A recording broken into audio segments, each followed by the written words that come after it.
Кыргыз-Тажик чегарасында ок атышуу болду. Буга коңшу өлкөнүн чегарачыларынын өз тилкесин кайтаруу багытын өзгөртүп жибергени себеп болду. Доллардын кымбаттоосу уланып, тартыштыгы байкалууда. Ишкерлер товар сатып алууга АКШ акчасын таппай жатышат. Улуттук банк болсо эсептик ченди 14%га чейин көтөрдү. Банктарга кредитти доллар менен берүүгө тыюу салынды. Кайра шайлоо, кайра чыр менен коштолууда. БШК Сыырлов шайлоо округунан депутаттыкка аттанган Абдурахман Хаджи Муртазалиевдин талапкерлигин жокко чыгарды. Ал бул шайком менен соттошмой болду. Бишкектин Ала Тоо конушундагы бала бакчанын жетекчиси 5 жашар наристени сабаганы үчүн ата-энеси милицияга арыз жазды. Бул окуядан кийин өлкөдөгү бардык бала бакчалар текшерилмей болду.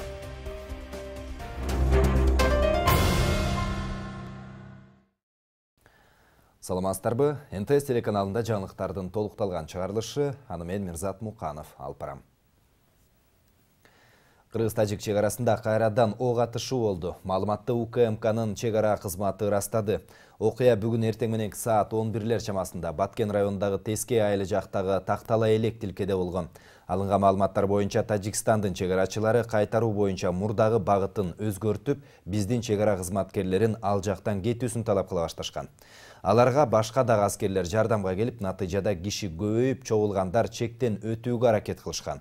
Бирок кыргыз тарап ага жол берген эмес. Чегара кызматынан билдиришкендей, эки жактын атышуусу 10 мүнөттөй созулган. Бул окуядан кийин Кыргызстан менен Тажикстандын чегара кызматынын өкүлдөрү телефон аркылуу сүйлөшүп, аскерлерди окуя болгон жерден алууну жана кошумча күч каражат тартпоону макулдашты. Чегарачылар күчөтүлгөн тартипте иштеп жатышат.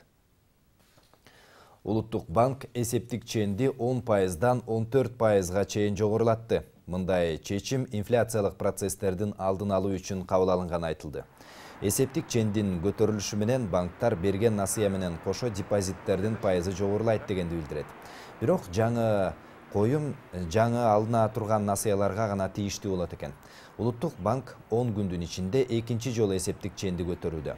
1-мартта 8,5%-тен 10%га чейин жогорулаткан эле. 1-мартта учетный ставка 10%га көтөрүлдү, туурабы? Бүгүн 14%га көтөрдүңөр. Бул кандай серем биздин экономика коммерческий банктарга жардам бергенден көрүүчү акыбалды курчутуп атасыңарбы? Эгерде биз аны киргизбесек, эртең доллар калбай калды, экономикасы токтоп калды деп кайра өзүңөр урушасыңар. Ошон үчүн бул ыкманы биз көрүшүбүз керек. Бул негизи туруктуу экономический жанагы эме санкциялар да, азыркы кризиске байланыштуу көрүлгөн иш-чаралар булар. Анда элибиз кымбат кредиттерди ала берсин деп атасызбы? Ошондой болуп калдыбы? Эми бул азыр коммерциялык банктарга да бул туурабы? Азыр бул силер ошол көтөрдүңөр да, туурабы? Банктарга бул сигнал болуп атат. Бирок азыр туруктуу эмени биринчи сактап алышыбыз керек. Бул кыска мөөнөттүү азыркы иш-чаралар. Анткени кризис башталып, каягына чейин жетери еще белгисиз болуп атат. Доллар менен алгандардын тагдыры бүгүнкү күндө кандай болот? Биздин мамлекет тарабынан компенсация берилеби, же болбосо белгилүү бир өлчөмдө сомго айландырасыңарбы? Ушулардын тагдыры кандай болот? Ушуга конкреттүү түрдө жооп берсеңер, эл угуп, түшүнүп, чыры-чуусу токтогудай болсун. Коммерциялык банктарга эгерде экспорттук, импорттук операциялары жок боло турган болсо, доллар менен насыя алганга тыюу салынган да негизинен.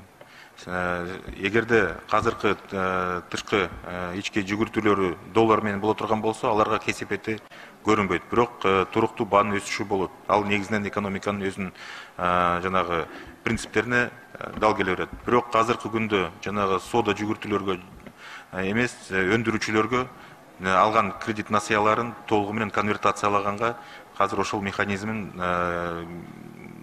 Улуттук банк менен бирдикте иштеп чыгып атабыз азыр. Жанагы кредиттик портфелде канча суммада ошол өндүрүүчүлөрдүн насыялары болгон тактагандан кийин ошол өндүрүүчүлөрдүн насыяларын азыркы күндө конвертациялоого даярбыз. Айрым банктарда жана акча алмаштыруучу жайларда сатып алууга доллар жок болууда. Анын айынан ишкерлер сырттан товар алуу үчүн акча которо албай жатышат. Бул тууралуу өлкөдөгү соода тармагынын кесиптик кошуунунун төрайымы Дамира Дуталиева билдирди. Айтымында Кытай жана Түркиядан товарды доллар менен гана сатып алууга болот. Бирок соодагерлер чет элдик валюта керек маалда акча алмаштыруучу жайлардан таппай калышууда. АКШ доллары бүгүн 107 сомдон сатылды. Айрым жайларда доллар жок деп көрсөтүлгөн. Кененирээк кийинки материалда. Дордо базарында соода бир кыйла жайгап калды. АКШ долларынын куну сомго карата бир кыйла өскөндүктөн бул жакта сатылган товарлардын наркы да бир топко жогорулаган. Кээ бир товарларга 100 сом кошулса, айрымдарына 1000 сомго чейин кошулган. Мисалы, бул килемчени ала турган болсок, мурда 350 сомдон сатылган болсо, азыркы учурда 450 сомдон берилүүдө. Товарларга болгон баанын көтөрүлүшү кардарлардын санын кескин азайткан. Сатуучулар буга чейин соодага салган акчасын дагы чыгара албай жатышканын айтышууда. Алар азыр ижара акысын кантип төлөөрүн билбей баштары маң. Мы продавали с уступкой, а теперь даже уступать не можем. Доллар көтөрүлгөнү товардын наркын жогорулатканга туура келүүдө. Туркиядан келген кийим-кечелердин баасы 3500 сомдон турса, аларды 3300 сомго чейин арзандатып берчүбүз. Азыр болсо эң арзаны 4000 сом. Андан ылдый бере албайбыз. Элдер кийим алгандан коркуп атат, элементарный акчаларын короткулар келбей атат. Бизде торговля жок. Аренда платаларды төлөгөндөн биз деле коркуп турабыз, аз кантип төлөйбүз деп. Бүгүнкү уже 108 болуп калды, билбейбиз, дальше кандай болот. Кадимкидей эле бир жумадан бери проходдун ичинде тыптынч. Товарлар да аябай кымбат болуп, эл жок базарда. Кымбатчылык аябай. Товарларга 2 эсе кошулду. Ошол. Бир көйнөктү канча сатчыңар, азыр канча сатып атасыңар, канча сомдон кошуп атат? Азыр оптомдо 250 ушундай сом кошулуп кетип атат. Ата көзү 1,5 сатылган көйнөктөрдү 1800дөн сатып калдык азыр. Гүлнара Эсеналиева 25 жылдан бери соода менен алектенет. Аялдардын кийимдерин Кытай жана Туркиядан өзү барып алып келет экен. Бирок доллардын баасы күн санап өскөндүктөн соодасы токтоп, товарга бара албай жатканын айтат. Анын үстүнө жүктөрдү жеткирген фирмалардын кызмат акысы да чет элдик валютанын курсуна байланыштуу жогорулаган. Доллар бизге аябай эле катуу таасир этти. Ар бир товардан арзаныраак товардан 100, 150, 250 сомго чейин разница болуп атат. Сата албай атабыз, элдер аны көтөрө албай атат. Элдердин продуктудан акчасы ашпай атат. Бизге келип кийин деле алган киши жок, чындыгындачы. Анча-мынча эле мындай куртка келип эле албаса кийим. Ошо соода жок. 200-300 крупный товардан андан көп. 600-700 сомго чейин разница. Мен айтып атам, кичинекей товардан, жана мелочь товардан кофточка, рубашка дегенден ошончо айырма болот. Элдер аны ала албайт да. Элдердин акчасы продуктадан ашпай атат. Бизге келбей атат. Дордойдо соода жок. Дордойдо иштеген сатуучулардын дагы бир көйгөйү башка өлкөдөн товар ташуу үчүн акча которуу болууда. Дал ушул жаатта кыйынчылык жаралган. Көпчүлүк ишкерлер Кытай жана Туркиядан товар ташыгандыктан ал жакка ири суммадагы акчаны доллар менен жөнөтүшү керек. Бирок акча алмаштыруучу жайлар көп көлөмдө АКШ валютасын сатпай жатышыптыр. Өзгөчө Кытайга товарды, баягы заказ кылган фурнитураларды, товарларды доллар менен отправка кылыш, ошо долларды азыр сатып алыш, банкта доллар таба албай кичине ишкерлер кыйналып атат. Эми обменкага барат, кыйын болуп атат, доллар жок болуп, обменкада да жетишпей, банктан алайын десе, банктан ала албай атат. Даже конвертация валютасы болбой атат. Мен өзүм кече банкка барып келдим, ошо жерден атайын барып сурадым. Например, сомдон конвертация кыл десе, и наличка нет, и безналичный расчет, у нас долларов наличия нет, давайте. Мало несут, много спрашивают. АКШ валютасы күндөн күнгө кымбаттап жатат. Кече эле бир катар ири банктар менен акча алмаштыруу жайларында анын баасы 100 сомдун тегерегинде болсо, бүгүн акча алмаштыруучулар долларды 105 сомдон сатып алып, 106-107 сомдон сатып жатышат. Анда иштегендердин айтымында валюта рыногундагы абал кече күнгө салыштырмалуу турукташып калды. Паника алган эч ким жок. Эч ким деле эл жакшынакай эле жүрөт. Доллар эми жете турган жерине жетти го дейт. Дагы көтөрүлөт деген неме жок. Может, уже Москвада уже күндөн күнгө түшүп атат. Ал жакта эле уже жыйынтыкталганы калды окшойт неме болчу. Эгер эме болсо жакында наоборот түшүшү мүмкүн да, биз күткөн боюнчачы. Пандемия болгондо да ушундай болгон да. Көтөрүлүп туруп анан бир мезгил келгенде сразу 10 сомго. Азыр элдин баардыгы доллар алып койду, паника кылды. Эгер бир түшүп баштаса, уже эч ким жетишпей калат да. Белгилей кетсек, доллар 10 күн ичинде 12 сомго өстү. Чет элдик валютанын курсунун көтөрүлүшү эл аралык каттамдардын билеттерин да кымбаттатууда. Бул маселе бүгүн жогорку кеңеште да көтөрүлүп, депутат Адахан Мадумаров Москвадан Бишкекке авиабилеттин баасы 7000ден 40 000 сомго кымбаттаганын билдирди. Транспорт министрлигинин жарандык авиация департаментинин директорунун айтымында, авиакаттамдарга болгон билеттин наркын алар көзөмөлдөй албайт. Баага валютанын курсунун өзгөрүшү гана түздөн-түз таасир этүүдө. В системах продажи билетов билеты закладываются либо в евро, либо в долларах. Сатып алуу системасында авиабилеттердин баасы мурдагыдай эле евро, доллар менен болушу мүмкүн. Бирок аны сомго которгондо кымбаттап кетүүдө. Мисалы, билет 100 доллар турса, мурдагы курс менен 8500 сом болмок. Ал эми азыркы менен эсептегенде 10.000 сомго чыгып кетип жатат. Валютанын кымбатташы эл аралык каттамдардын рубль менен эсептелген баасын жогорулатышы мүмкүн. Эгер авиакаттамдар көбөйсө, авиабилеттердин тарифи төмөндөмөк. Бул жаатта Кыргызстан Россия менен сүйлөшүүлөрдү жүргүзүп жатыптыр. Тараптар кошумча 14 каттам ачууну макулдашкан.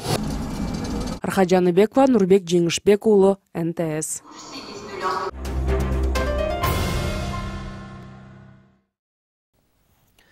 Кече Борбордук шайлоо комиссиясы тарабынан талапкерлиги жокко чыгарылган Абдурахман Хаджи Муртазалиев бүгүн Бишкектин администрациялык сотуна кайрылды. Ал Свердлов шайлоо округунан алдыга озуп чыккан болчу. Боршайкомдун мүчөлөрүнүн айтымында сот алардын чечимин колдой турган болсо, анда талапкердин алган добуштары да жокко чыгарылат. Ал эми жалпы добуштардын 30%-ын түзө турган болсо, анда кайра шайлоо өтөт. Ага жетпей калса, анда мандат Муртазалиевден кийин марага келген талапкерге берилет. Ал арада экинчи кандидатка да арыздаттануулар бар экени белгилүү болду. Теманы Акмарал Сабаттар улантат. Бишкектин Свердлов шайлоо округунан утуп чыгып, бирок кечээ талапкерлиги жокко чыгарылган Абдурахман Хаджи Муртазалиев бүгүн Боршайкомдун алдында кечээги чечимди күтүп турат. Колуна расмий кагаз тиери менен Бишкектин администрациялык сотуна кайрылат. Себеби БШКнын кечээги чечимине спортчу таптакыр макул эмес. Айтымында ал кара пиар менен бир тараптуу каралоонун курмандыгы болуп калды. Добуш сатып алуу фактысына шектелген эки адам менен тааныштыгы да байланышы да жок экенин билдирүүдө. Болгон алар үгүт маалында келип, канча бир добуш алып бере турганын айтышкан. Штабка мындай кишилер күнүнө 50ге чейин келип жаткан дейт ал. Бирөөлөрү бул эмгек үчүн спорт аянтчасын куруп берүүнү суранса, бири турак жайына кызыл китебин бүтүрүп берүүсүн өтүнгөн. Я считаю, их внедрили и внедряли их еще с самых первых дней агитации. Мени шайлоодон четтетүү аракети үгүт иштери стартталганда эле катуу башталды. Себеби алар районду изилдеп көрүп, мени эң күчтүү талапкер экенимди аныкташкан. Себеби мен бул райондо туулуп өскөм. Бардык тууган туушкан досторум, байланыштарымдын көбү ушул райондо. Мени көбү тааныйт, колдойт. Буга көздөрү жеткенден кийин бардык тараптан эптеп илинчек табуу аракетин көрүп башташты. Добуш сатып алууга айыпталгандар менин штабыма келип, өздөрүнүн жардамын сунушташкан. Мен менен байланыша албай койгондон кийин менин атама чыгып, мени мактап, балаңыз андай экен, мындай экен, пандемияда жакшы жардам бериптир деп айтышыптыр. Ага карабастан аларды үгүтчү кылып эч ким жумушка тарткан эмес. Ошондо алар жанагындай жолго барышыптыр. Алардын башка талапкер жиберген кишилер экенин мен кийин билип отурам. Алар өздөрү келип айтып беришти. Азыр коркуп жатканын айтып жатышат. Биз мунун баарын укук коргоо органдарына билдирдик, бирок эмнегедир тиешелүү реакция болгон да жок, угуп да койгон жок. Себеби алар башынан эле белгилүү бир талапкерге жан тартып туруп алышканы байкалган. Мен аягына чейин күрөшөм. 27 февралда өткөн кайра шайлоодо Абдурахман Хаджи Муртазалиев Свердлов округу боюнча 5806 добуш алган. Бул көрсөткүч жалпы шайлоого келген 19322 шайлоочунун добушунун 19,52%-ын түзөт. Боршайкомдун өкүлдөрүнүн айтымында Муртазалиевдин талапкерлиги боюнча чечим Ички иштер министрлигинин жана Бишкек шаардык милициясынын тергөөчүлөрүнүн добуш сатып алуу фактысы аныкталганын билдиришкенден кийин гана кабыл алынган. Эгерде соттор Борбордук шайлоо комиссиянын чечимин күчүндө калтыра турган болсо, андан кийин биз ошол Муртазалиев талапкерге берилген добуштарды жокко чыгаруу чечимин кабыл алабыз. Эгерде ошол жокко чыгаруу чечиминдеги добуштар катышкан шайлоочулардын 30%-ын түзсө, анда бул округда шайлоо жокко чыгарылып, жаңы кайра шайлоо болот. Эгерде 30%-га жетпесе, анда ошол Муртазалиевден кийин көп добуш алган кандидатка мандат берилет. Мындай эсептөөлөргө ылайык мандат Муртазалиевден кийин марага келген талапкерге тийиши мүмкүн. Ал 5383 добуш алган Шайлообек Атазов. Баарынан кызыгы Боршайкомдун даттануулар жана бузуулар реестринде анын атына да арыз бар экен. Аны 22 февралда ушул эле райондон талапкерлигин койгон Гуля Алмамбетова жазган. Анда ал келечек жаңы конушунун квартал башчылары Шайлообек Атазовго үгүт жүргүзүп, добуш сатып алып жатканын билдирген. Жалаң байлар соода сатык менен алек болду. Атазовтагы болбош керек. Анткени ал Атазовду мен бир да жолу көргөн жокмун. Жалаң өздөрүнүн сүрөттөрүн илди, аксакалдар мени жеди, дүкөндүн ээсилери мени кууп чыккан учурлар да болду. Акбатага дагы кайрадан экинчи сапар кайрылганда дагы ошол Акбатанда Коңушунун 1-2 көчөсүнүн аксакалдар бар. Алар дагы дароо мени четтен чыгарышты. Биз Атазов менен сүйлөшүп койгонбуз, балам экинчи келбе деп. Шайлообек Атазов болсо ага карата айтылып жаткандардын баарын каралоодо эсептейт. Айтымында үгүт маалында 76 жолу жолугушуу өткөрүп, округдун бурч-бурчуна каттап, программасы менен тааныштырып жүрдү. Мен үстүнөн кара нерселерди айткандарга, жалаларды айткандарга биринчиден Кудайга койдум, экинчиден эртең убакыт көрсөтөт бардыгын. Ким ак, ким кара экенин. Чындык баары чыгат. Келечекте банкирлер, көпөстөр, олигархтар ушинтип акчасына чиренгендер элди сатып алам деген көпөстөргө бир чоң сабак болду деп айтсам болот. Чечилүү реестрде 31 номер менен катталган арыз боюнча милиция кылмыш ишин ачуудан баш тартканы көрсөтүлгөн. Бирок башкы прокуратура дагы деле иликтеп жатыптыр. Эгер андан да бир кыйкым чыгып кала турган болсо, анда Шайлообек Атазовдун да талапкерлигинен күмөн жаралышы мүмкүн экен. Туугандарынын же жакын баягы ыйгарым укуктуу өкүлдөрүнүн, ишенимдүү адамдардын кыймыл аракетинде шайлоочулардын добушун сатып алган факт аныкталган болсо, биз Атазовдун каттоосун жокко чыгарабыз. Эгер Атазовдун да талапкерлиги жокко чыгарыла турган болсо, анда Свердлов шайлоо округунда дагы бир жолу кайра добуш берүү жүргүзүлөт. Себеби марага бири-бирин улай келген эки кандидаттын алган добушу жалпы көрсөткүчтүн 50%-на чукул. Акмарал Сабатар, Адилет Жокоев, НТС. Саламаттыкты сактоо министри Алымкадыр Бейшеналиев көздүн микрохирургиялык жеке клиникасын жетектеген Алмазбек Исманкуловка номер 2 клиникалык көп тармактуу ооруканасынын корпусун бошотууга дагы 3 күн берди. Аткаминер буга чейин берген убакыттын мөөнөтү бүткөнүн айтып, бүгүн аталган мекемеге барган. Фаеден аны жеке клиниканын администратору тосуп алып, имаратты ижарага берүү келишимин бузуу боюнча Бишкек шаардык кеңешинен чечим чыга электигин айтты. Саламаттыкты сактоо министри Алымкадыр Бейшеналиев буга ачууланып, аны менен Гермур айтша кетти. Аткаминер ооруканага өзүнүн күзөтчүлөрүн коюп, клиникага эч кимди киргизбөө буйругун берди. Алло. Лопух, я же тебе сколько дней ищу. В течение трех часов, если не освободишь, у тебя будут проблемы. Понял? Понял? От меня пошло. 24 года ты Кыргызстан обманываешь. Понял? Я сюда свои охраны ставлю, никто не заходит. Я тебе предупредил за тот раз. Ты попросил 10 дней и хочешь еще дальше, что ли, обманывать? Пошел, знаешь, куда вот здесь девушки сидят, стоят. Я тебя послал бы куда-то. Через 3 часа я приду, если здесь сотрудников останется, ты со мной будешь иметь, у тебя будут большие проблемы.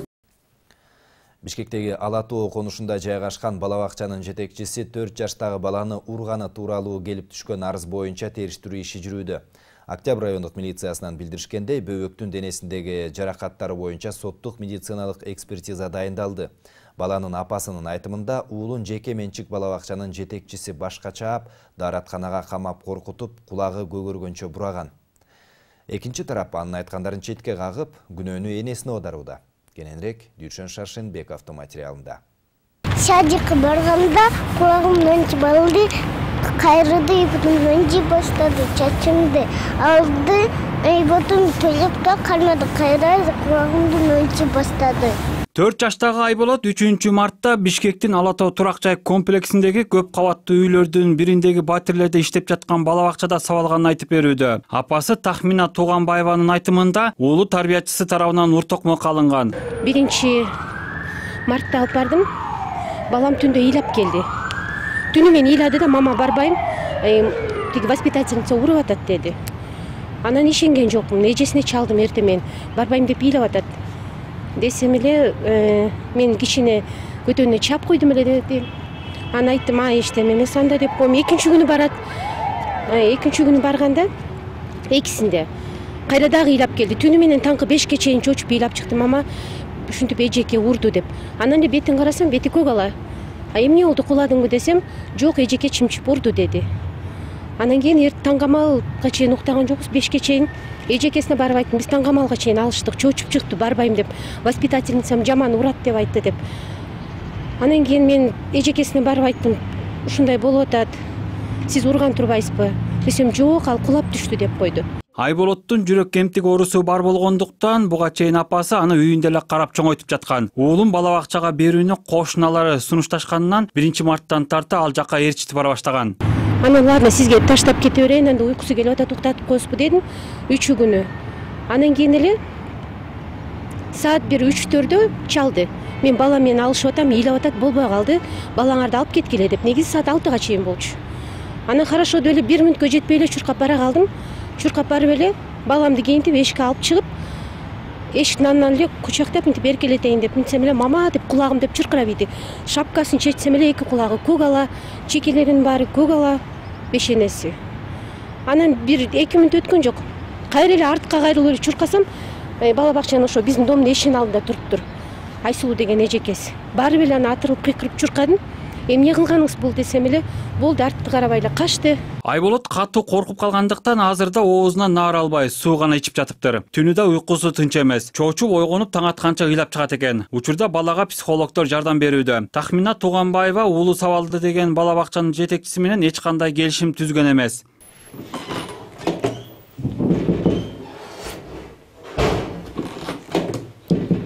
4 жаштагы баланын сабалышы боюнча батирин жеке бала бакча кылып ачып алган үй ээлеринин пикирин билүүгө да аракет кылып көрдүк, бирок калганы каккалаганыбыз менен үй ээси эшигин ачпастан биздин суроолорго ичтен гана жооп берди. Саламатсызбы эже? Биз журналисттер эле кентебизден. Жанагы интернетке тарап кеткен маалымат боюнча сиздерден интервью алалы дедик эле эже. Эчтеке интервью жок. Пока следствие идет, эчтеке. Ал өзү эмне болуп Сабалды эле эже? Ошол боюнча айтып бересизби? Алкаш экен, өзүнүн энесиден 4 күн ишлерин өзү тепкилеп сабап, кошуналардын баары можете ошо жашаган жерде ошол жерден сурап көрсөңөр болот. Бүт кошуналардын баары свидетель экен. Мен жөнүндө артыман жаман сөздөрдү айтып атыптыр да. Көп эле угуп атам азыр кошуналардан бүттүгүн айтып чыгыптыр. Балдарыңды эми бир соседкаларыбыз бар, ошолор бала бакчага алып барбайбыз. Бул баланы биз көптөн бери тааныйбыз. Апасын да өзүн дагы башка бирөөлөр айтса ишенбейт элек. Анан кийин ушу эми Айболду көргөндөн кийин биз алып барбайбыз сизге бала бакчага деп. Ошончо ой ишенбегиле ага, мындай тигиндей биз көрүп алып шок болдук дептир. Айболотко кол көтөргөн тарбиячынын жоопкерчиликке тартуу боюнча баланын апасы Октябрь райондук милициясына арыз жазган, бирок экспертизанын жыйынтыгы чыга элек болгондуктан иш токтоп турат. Бүтүмгө жараша тарбиячыга карата укуктук баа бериле турганы айтылууда. 4 жаштагы Айболот ур токмокко алынды деген маалымат чыгып кеткенден кийин Билим берүү жана Илим министрлиги тиешелүү органдар менен биргеликте өлкөдөгү жеке жана мамлекеттик бала бакчаларга текшерүү жүргүзүүнү пландап жатыптыр. Анда балдардын коопсуздугунун камсыздалышы жана лицензиялык талаптардын аткарылышы каралат. Бүгүнкү күндө ушул ата-энелер балдар бакчасына балдарын берүүдө сөзсүз түрдө лицензиясын, ченемдик укуктук документтерин карап, тактап туруп, анан ошол бала бакча менен эки тараптуу келишимди түзүп алып берүү, ушу балдардын бала бакчага ишенимдүү балдар бакчасына берүү сунушталат. Анткени көп учурда, айрым учурларда ушундай лицензиясы жок бала бакчалар аныкталып калып жатат. Лицензиясы жок бала бакчаларда көйгөй жаратууда. Биз бул бала бакчаларды лицензиясы жок болгон учурда жеке менчик үйлөргө кирүүгө укугубуз жок. Бул боюнча тиешелүү укук коргоо органдары ошол жеринде текшерип аныктап чыгып, экономикалык кылмыштарга каршы иштерин козгош керек. Азыркы тапта өлкө боюнча 1504 бала бакча бар. Алардын 361 мамлекеттик, 859 муниципалдык, 284 жеке менчик катары иш алып барууда. Дүйшөн Шаршембеков, Денисламбек Бейшенбаев, НТС.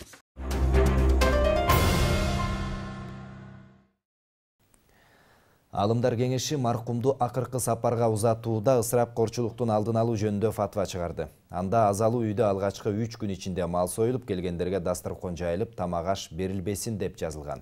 Ошондой эле маркумга атап 3-түк, бейшембилик, 40-тык жылдык өткөрүү эч бир диний китептерде айтылбаганы кошумчаланган.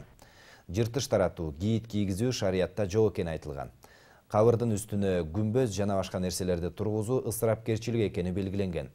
Аны курганга кеткен акчаны жетим жесирге, жакыр муктаждарга берсе, сообу пайдасы көбүрөөк деп жазылган фатвада. Аза күндөрү бүткөндөн кийин каалаган убакытта бир жолу Куран окутуу өткөрсө жетиштүү болот деп эсептейт Кыргызстан мусулмандарынын алымдар кеңеши. Жашыл зоналарды толуктоо жана борбордун экологиялык имиджин сактоо. Дал ушул максатта Бишкек шаарында жашылдандыруу акциясы жарыяланды.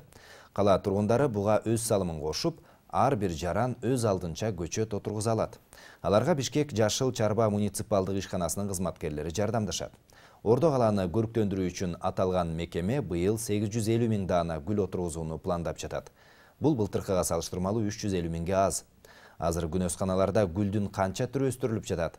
Дастан Жолдошев айтып берет. Например, вот такая клумба, посередине она должна быть выше. Бишкек шаарынын көчөлөрүнө көрүп берген гүлдүн көчөттөрүн өстүрүү иштери январь айында эле башталган. Учурда өнүп чыккан уруктар даяр болуп, ал бир айдан кийин шаардын ичине отургузула баштайт. Анын артында талыкпаган эмгек турат. Ар бир адис сууну ченем менен куюп, гүлдүн арасындагы отоо чөптөрдү жулуп тазалап турушат. Ошондой эле топурагы дагы кылдаттан далып алынат экен. Ал үчүн 60% тоонун топурагына кум, жер семирткич, минералдык заттар аралаштырылып, уруктар себилет. Морекесер көрүп аткан бул күнөскананы ушуну даярдаш үчүн биринчи топурагы жок жерде даже эң бүт стеллаждардын баарын актап чыгабыз. Актаганда ал ошо акиташкадагы медный купорос кошобуз. Анткени обеззараживать этет дегенде эч кандай оорубаш керек. Топурактардын бардыгын ээлеп, тазалап киргизгенден кийин дагы топурактардын бардыгын фунгицид, фундазолдор менен обработка кылабыз. Бүт ичинен бери пленканын баарын обработка кылабыз да 10 күнгө жабылат. Учурда бул күнөсканада 30дан ашык адам эмгектенет. Алар көчөттөрдү убагында сугарып, папестеп карап турушат. Гүлшайыр Калыкова Бишкек шаарына көрүп берген гүлдөрдүн түрүн өстүргөн адистердин бири. Ал Бишкек Жашыл Чарба муниципалдык ишканасына 10 жылга жакын убакыттан бери эмгектенип келет. Айтымында бул кесипти гүлдү өстүрүүгө кызыккандан тандап алган. Бул деле гүлдөр биздин өзүбүздүн балдарыбыздай эле тарбиялап өстүргөндөй эле бул гүлдөрдү деле ошондой уход кылабыз.